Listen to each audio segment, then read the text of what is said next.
everyone, and welcome back to your free piano lessons. My name is Olivia, and this is lesson 5 in my free course here on YouTube that's going to show you how to play piano from the very beginning. If you missed the first 4 lessons, click up here. It'll take you back to lesson 1. For today, we're going to learn a few new notes on the piano. Last week, we learned the basics of reading sheet music, so today we'll just expand on that a little bit. Let's get started.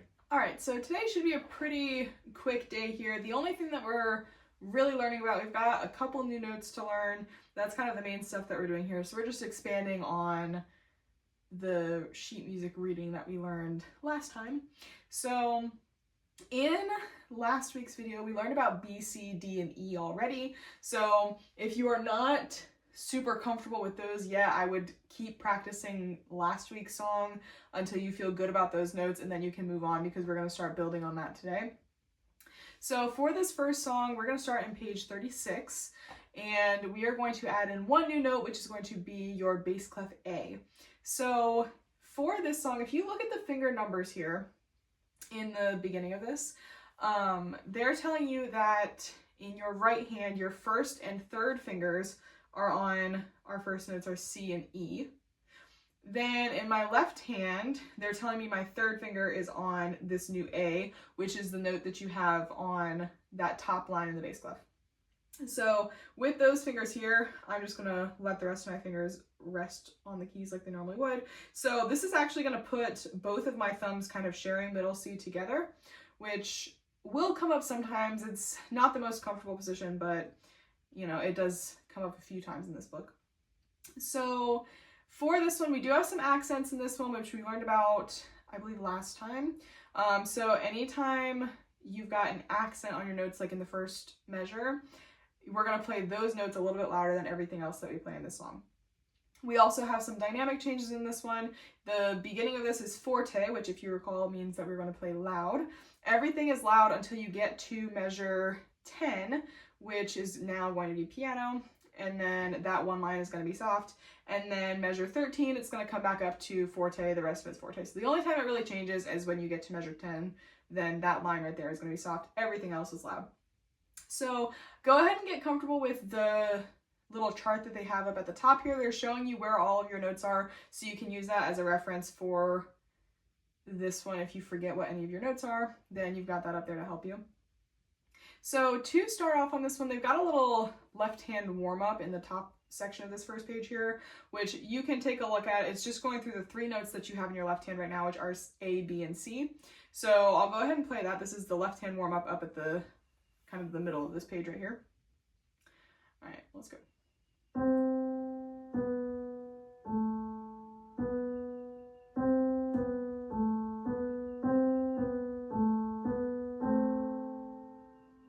And then it would repeat, but I won't do the repeat. So that's that first little warm-up section. So you can practice that this week as well if you'd like. It's just to kind of get a little bit of practice with this new note before you start playing the song.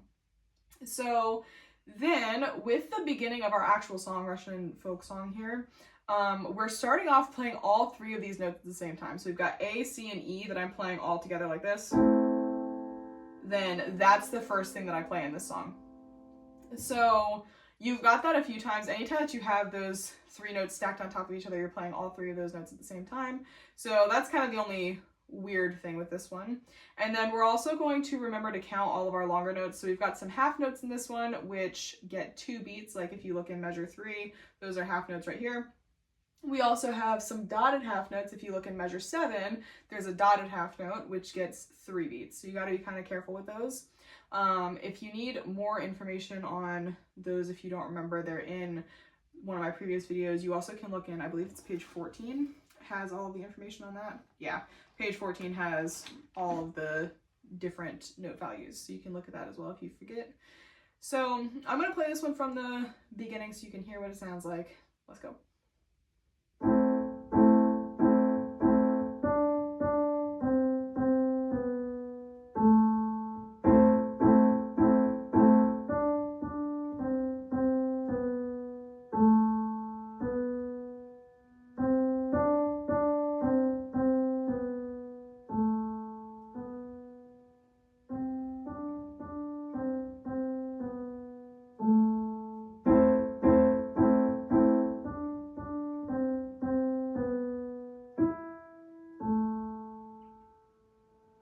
right, and that is this first one. So that's the first song that you have here. Then we're gonna flip over. Once you're ready, I would go ahead and practice this one a little bit first, and then once you feel prepared, then we'll move on to the next song, which is just on the very next page. So in this one, we're adding in one more new note, which is going to be your treble clef F. And then we also have one other new thing. If you notice all of the big lines here that are kind of connecting all of our notes, those are called slurs, which tell us that we're playing legato. So legato means smooth and connected. So all of my notes that I play, I'm going to try not to have any breaks in the sound. So if I play something normally that's not legato, maybe it would sound like this. So you hear how after every note, there's kind of a little bit of a pause in between them, like this. Right? So there's one little bit of silence in between my notes. When we're playing legato, we want to completely get rid of that so there's no silence at all. So they're going to all connect to each other like this.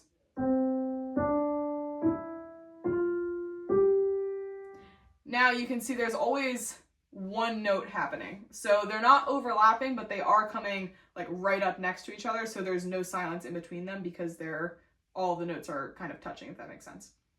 So the line that you have is called the slur. The slur is what tells you you're playing legato, which means smooth and connected. So there's kind of layers to this part. That's the only other thing that we're adding in. Everything in this song that you are about to play is legato. So you're playing everything nice and smooth. We do still have some accents in this one, and some dynamics to be thinking about. We also have a ritardando in measure 19, which I actually don't believe we've talked about yet.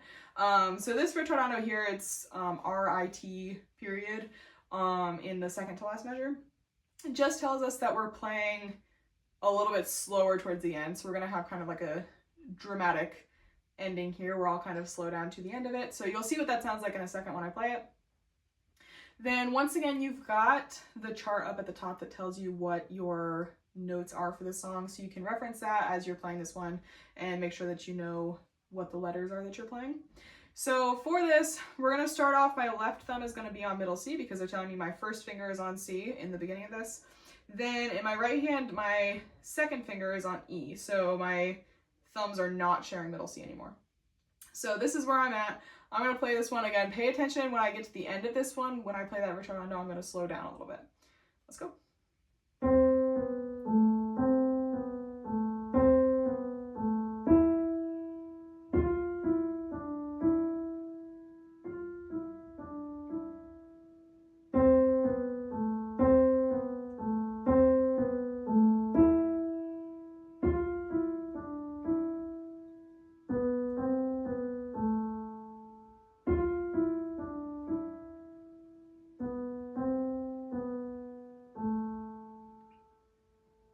All right, and there we go. So that is this one. So you can hopefully hear all of the accents that I have in this one. So the first beat of every measure, or pretty much every measure in this one, is accented. So that first beat should be louder than the other two beats in the measure. So the other things with this one, we are currently in 3/4 time. Usually we've been tending to work in 4/4, so this one is a little bit different. We only have 3 beats per measure, which we can see with our time signature over here. So with that, it is going to feel a little bit different. You have to be kind of careful not to pause after every measure that you play like this.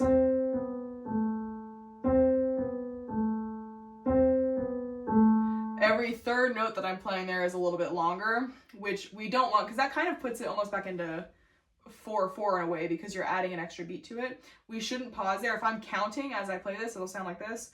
1, 2, 3, 1, 2, 3, 1, 2, 3, 1, 2, 3. So all of my counts are even, which is what we're looking for. So you can use that to help you figure this out. Make sure that you're counting all of your beats so that you know they're in the right spot. So that's going to be your second one. Then the last thing that we'll do, if you flip over to page 40, we just have one more little mini technique thing because this is the end of the second unit that we're going through right here. We have one new thing in this one, which is an octave sign, which is the little 8VA symbol that you have in this song a few times. So with that, every time that you see that, you're going to move your hand up an octave. So my right hand here is starting with my thumb on middle C.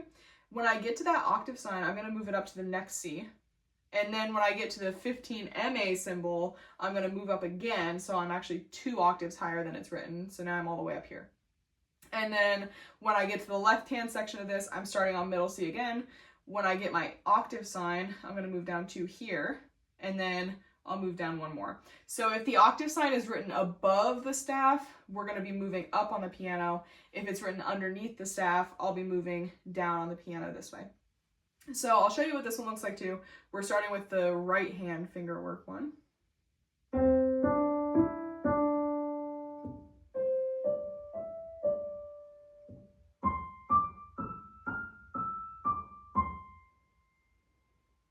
And then it repeats.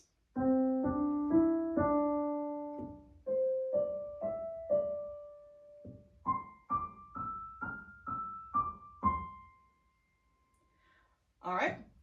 And then my left hand, same thing, except I'm moving down.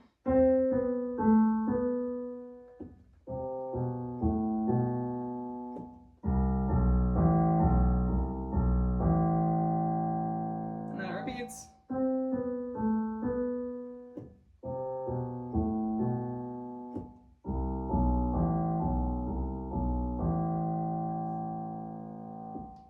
And that's the whole song. So we have a couple tied notes when you get to the last 2 measures in both of these. Those 2 C's, or the 2 A's actually in your left hand, are tied together. So instead of playing 1, 2, 3, 1, 2, 3, I'm gonna hold it for 6 beats because they're tied.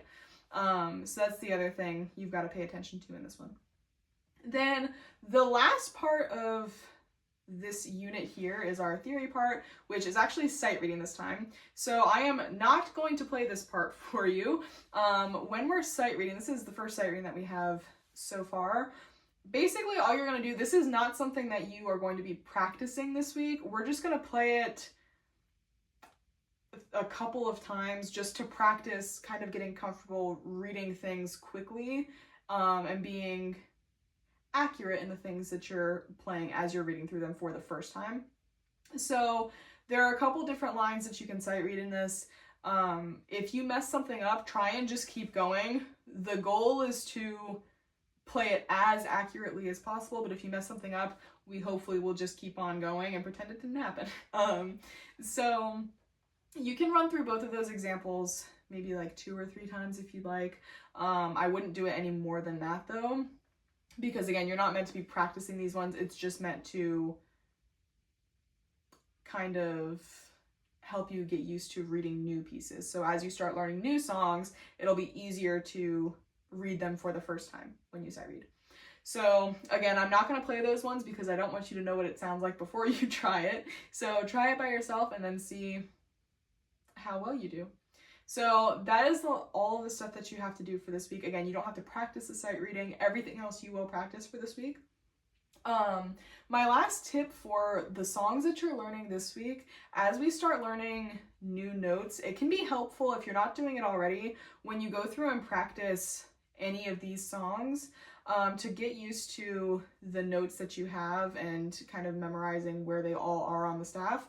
You can go through and say the letters as you are practicing. So like for example on this one, then as I'm playing this, I'll say the letters before I play them. So C, D, E, D, and then you can just do that for the entire song.